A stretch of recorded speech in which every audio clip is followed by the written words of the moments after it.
Alrighty, we're back for round two of this, where we are going to talk about exponential growth, exponential decay. We're going to show you how to use technology to graph some of the situations we're going to talk about. And so let's look here. Exponential growth. You notice from a previous lesson, exponential growth was y equals a times b to the x power. Well, look at what the actual formula shows. Y equals a times, well, this right here is what b was in the other ones. And what that means is, remember, b had to be, what does it say? B had to be an exponential growth. B had to be greater than 1. And b had to be greater than 1 so that way it would grow. And so that's 1 plus whatever the rate of change is. So that's going to make 1 plus the rate of change greater than 1, which is what we needed b to be in the other situation. So a equals the initial amount. Initial means starting before measuring growth and decay. A is what you start with. Initial means what you start with. R is the rate that it's either growing or decaying, and it's usually given to you in a percentage, which means you have to change it to a decimal if you're going to plug it in here for R. And X is the number of time intervals that have passed, and it says time intervals. Sometimes a time interval is a year, sometimes a time interval is a month, sometimes it's a day or a minute, or even sometimes it's, we talked about plutonium having a half-life of 24,100 years. Well, 24,100 years, let me go back to this table. This time interval would be 0, this time interval would be 1, this time interval here would be 2, and this time interval would be 3, 4, and 5. We're talking about time intervals, not necessarily the number of years. And so make sure you're keeping things straight. And we will, I'll show you a table that kind of helps you out with this in our examples. So exponential growth and exponential decay, they basically have the same equations, except you notice that here you have to grow, so that means you're adding the rate. And in exponential decay, you have to get smaller, so you're going to be subtracting the rate. And so that's what we have. A lot of times you're going to have real-life situations here. You have to determine whether it's growing or getting smaller and which equation to plug it into. This one says a bank account balance B for an account starting with S dollars earning an annual interest rate of R, and it's left untouched for n number of years, can be calculated as an exponential growth formula. So we need to find the bank account balance to the nearest dollar if the account starts with $100 and has an annual rate of 4% and the money left in the account for 12 years. So what happens if somebody's going to deposit $100 into an account? It's going to get an annual rate of 4%, and 12 years later, how much will they be taking out of that account? That's what we're supposed to be determining. Well, how about this? What about 60 years later? And what about X years later? So let's try to figure out what they're showing you here. All right, at the beginning of this problem, they gave you a lot of variables. Let's just look at the beginning of this problem, which ends right here. So we know that here is exponential growth. That's the exponential growth formula. Well, in this situation, they're giving us a lot of variables, right? Okay, so a bank account balance. So this is how much money is in the bank. That's the bank account balance. In this situation, B would be substituted in for Y. Okay, it's starting with S dollars. Now remember, what we say starting meant? That would be initial. So A was the initial amount that we started with. And what is the rate? The annual interest rate is R. So that variable stays the same. And it's left untouched for n number of years, and that is going to be our time interval, number of years. And so here is the function that represents the situation we're talking about. B is equal to S times the quantity of R, or 1 plus R, raised to the n power.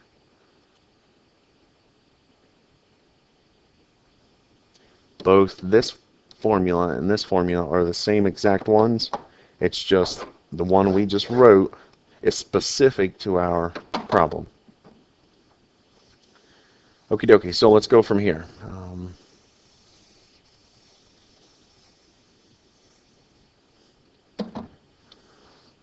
Let me put this here.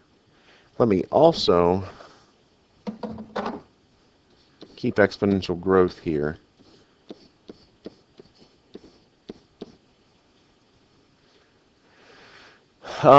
Now let's talk about this specific situation. Depositing $100. Is $100 how much is in the account or how much we start with?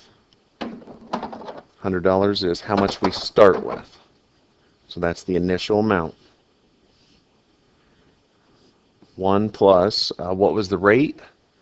Annual rate of 4%. And 12 years, 60 years, and X number of years. Let's do one at a time. Let's do 12. You can put Y or you can put B there. Since we're talking about a specific situation, I'm going to put B here. Okie dokie. You can work this out on paper, type it in a calculator, however you want to work it out. Let's talk about our situation though. Let's go ahead and make a table. So this is going to be, what do we have here? N is going to be the number of years, and B is going to be the amount of money in the bank account. So 12, 60, and for X number of years, that would just be this formula. That's what they want. They just want a general formula. And maybe instead of X, we should have put N number of years, since our exponent has an N there. Okay, so now looking at our table, let's go ahead and plug some values in. A lot of students right here will say this is 100, and this is 5 raised to the 12th power. But remember, it's 1 plus 4%. 4% is actually 0.04 as a decimal. Please don't get confused here. Okie dokie. Rather than write it all out, we're going to type it in the calculator, which that one's not working. So let's use this one. 1.04. 1.04 raised to the 12th power is equal to that number, and then we are multiplying it by 100. That would be $160, and since we are talking about money, we round to 2 decimal places. The 3 does not round the 0 up, so we keep it there. $160.10. $160.10. And we probably should have that this is years, somewhere in parentheses in our table, and this is dollars. We could be talking about pesos or pounds or what other type of money is around the world. Okay, what about 60 years? How does this really change? Well, this changes because we change 12 to become 60. $12 to become 60. And you go ahead and type that into the calculator and work it out. Let's clear it out. Let's go 1.04 raised to the 60th power. Oh, it got a lot bigger. Times by the $100 that we initially started with. And that's what we get in our account. $1,051.96. $1,056.90. Did I say 96? $1,056.96. Okay, well, start out with $100. 60 years later, you can have $1,056. $1,056. What I'd like you to do is I'd like you to think about this situation, and if you have that graphing calculator right handy, possibly think about this. If you started out with $500 into a bank account, and right now you could possibly be between the ages of, I don't know, 15 to 20 or whatever, and if you left it in there until the age of retirement, which 65 approximately, so that would be how many years? Well, if you're 15, that's 50 years. And if you are 20, that's going to be 45 years. And I'm sure somewhere in between there, you can figure out how many years it is. But also think about this. If you, when you grow up and if you have some children, what about if you put $500 into the bank account the day they're born? And 65 years later, how much money would your son or daughter have in the bank account 65 years later? Now, as long as it was left untouched.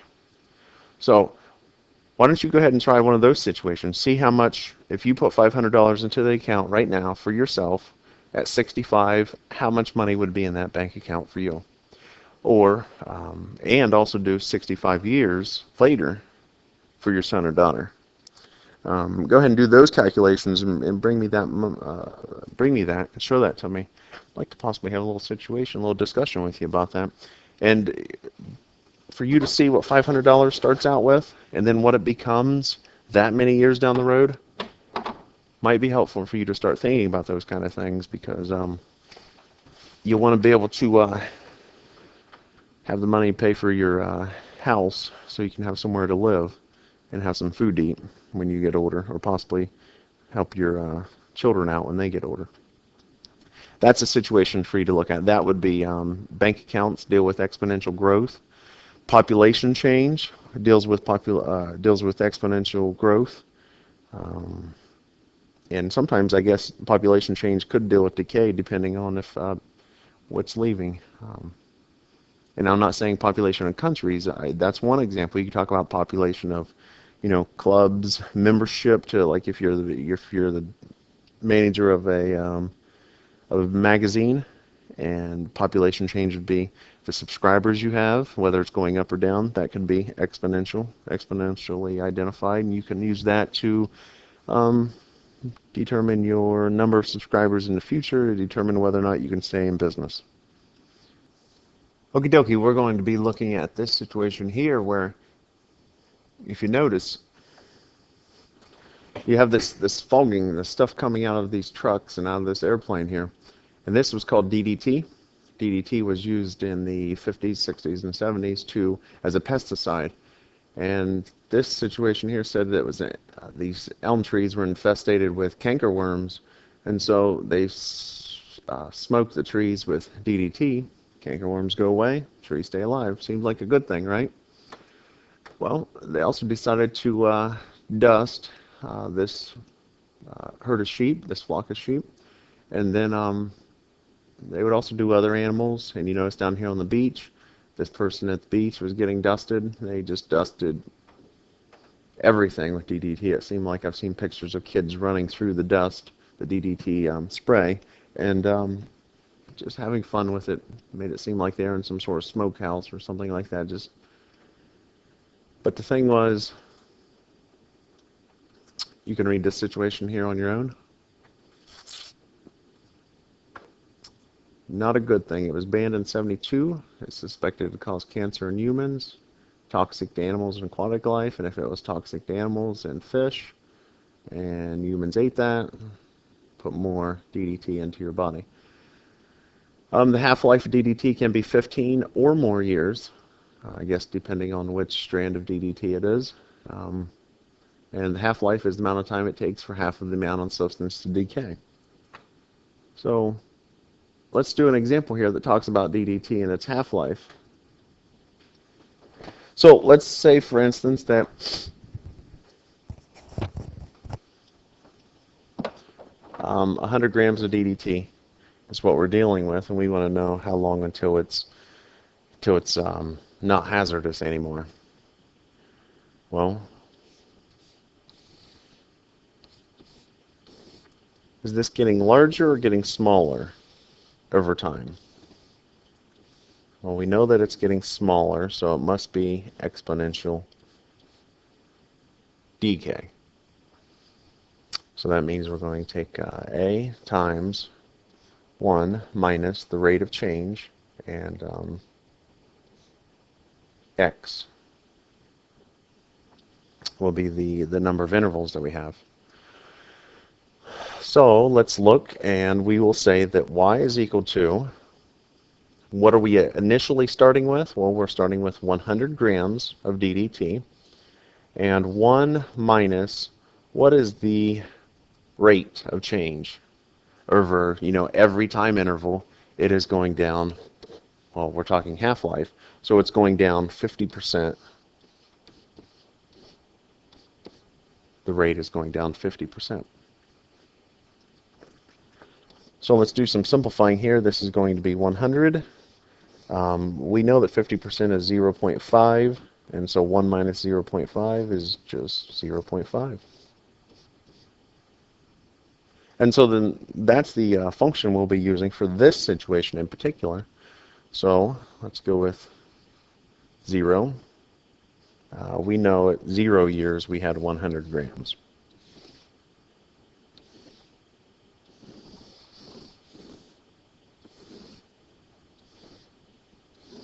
And we know x is going to be the interval. We know that y, actually in our table we probably should have put y, and we should have put like g as in grams or something in that. And we know that the x interval is going to be, or the intervals for the x will be, I know we're going up by ones, but that's a time period, right? That's the time interval. If we go up by ones, this would be 15 years, 30 years, 45, and then 60 years. I guess I could squeeze 45 in there. So you have to recognize that, I know it says 1, 2, 3, and 4. You have to recognize that those are just time intervals. Those would be the multiplier of 15. 4 times 15 is 60. Okie dokie. So how will we calculate those? We did an example there earlier in the previous video. Let's use technology now to figure this one up. Let me show you a couple things here. We could go 100, 0.5 raised to the 1. This one should probably be pretty easy for you. And press enter. That would be 50. And then, so therefore, underneath the 1, we're going to write 50.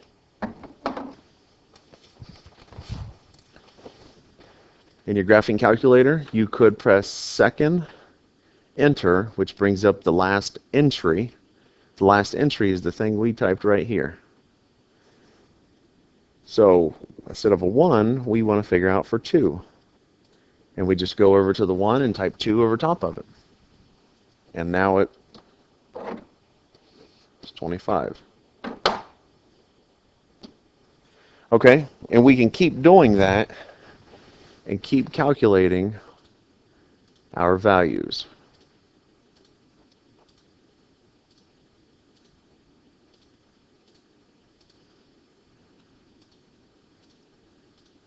And it keeps calculating our values here for us. Okay, that's one way to do it. The other way to do it, I'm pretty sure we've already done this situation.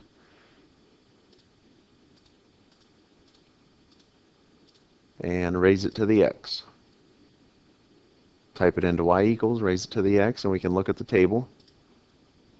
The table starts at 0, and so forth.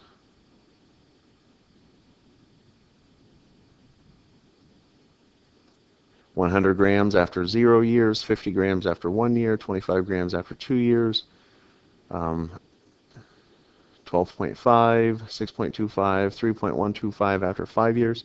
Now, I thought they said the half-life was 15 years, so let's go to 15 and look at it. Look at how small it is.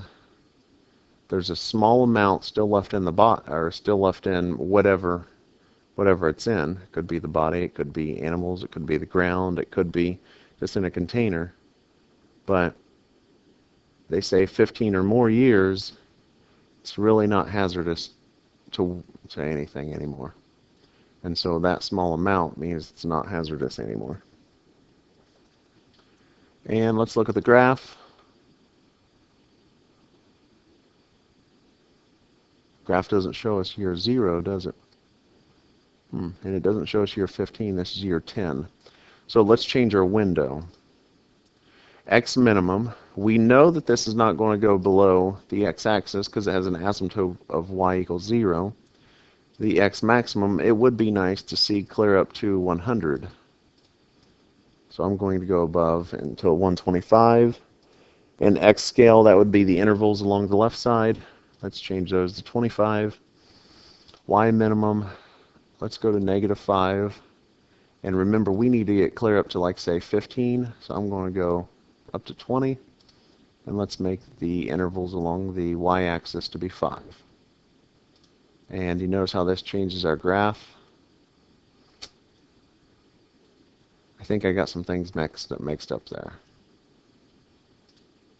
I want to change this stuff. This should be y max, y scale, y minimum. I even said it too.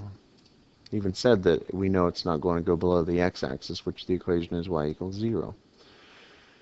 All right, y minimum should be 0. Y max should be 125. And let's go 25 for the interval. And let's go x minimum. Let's at least look back into the negative a little bit. X maximum. We really need to get out to 15. So let's see what it looks like at year 20. And then the x scale is 5. Okie dokie.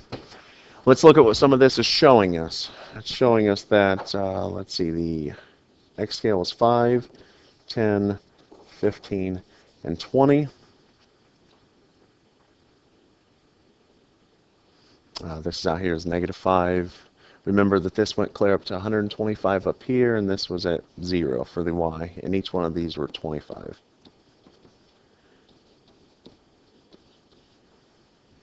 And that's kind of what the graph should look like. And you might say, well, it's disappearing right down along here.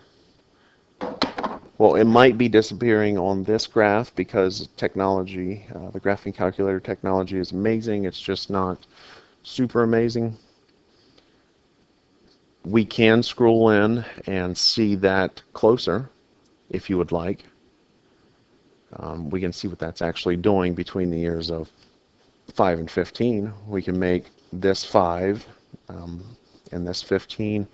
And we know that this, we've already looked, this is really close to 0 here. So let's make this probably like, say, 2 and 0 as far as the y. And so when we look at this, we're going to change this window. That way I can show you that between 5 and 15, it is not actually touching 0. We're going to be looking at the window in blue there. So this is the overall graph. And since this is a real life situation, if we started with 100 grams, this part back here, this negative part that's coming out, will not be on our graph. Okay, so let's look at this window. X minimum is going to be 5, X maximum is going to be 15, and then Y minimum max will be 0 and 2. Window, X minimum, 5, X maximum, let's go 15, X scale, we can actually go by ones there, Y minimum, 0, Y maximum, let's go to 2, and actually let's go by 0.5, let's go by halves.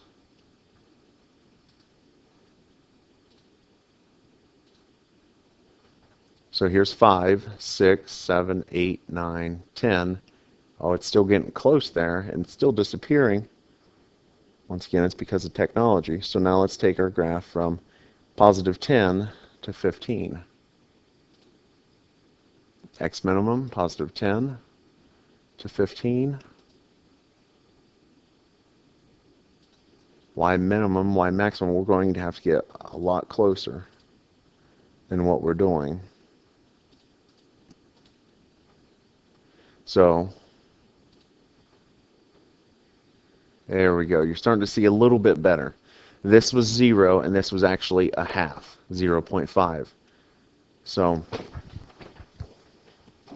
once you start to learn how to use the technology, you can start to get in a little closer and see what's actually happening. This was on the x-axis, this was 10. This would have been 11, 12, 13, 14, and 15. Before, on the last one, it looked like it was actually touching. It's touching right there is because of the window. So you should learn how to change the window so that way you can see what's happening. Now, I understand we're only seeing between the x values of 10 and 15, but it is showing you that it's not touching 0 here. I know it looks like here we could go between 13 and 15. Let's go x minimum is 13. Let's go to 16. And now the y max is going to be what we need to change. And let's go to 0.05.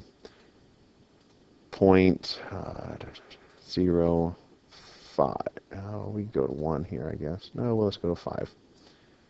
And change this to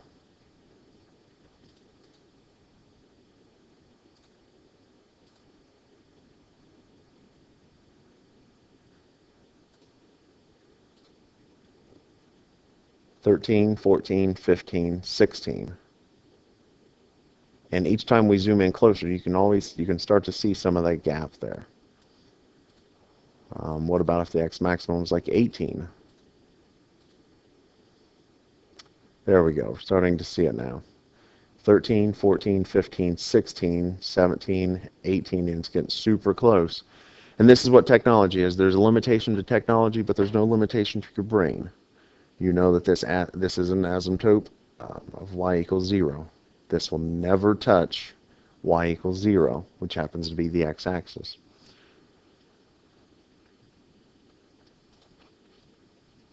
Okie dokie, I hope that has helped you out with technology to use some of the graphing calculator to look at it.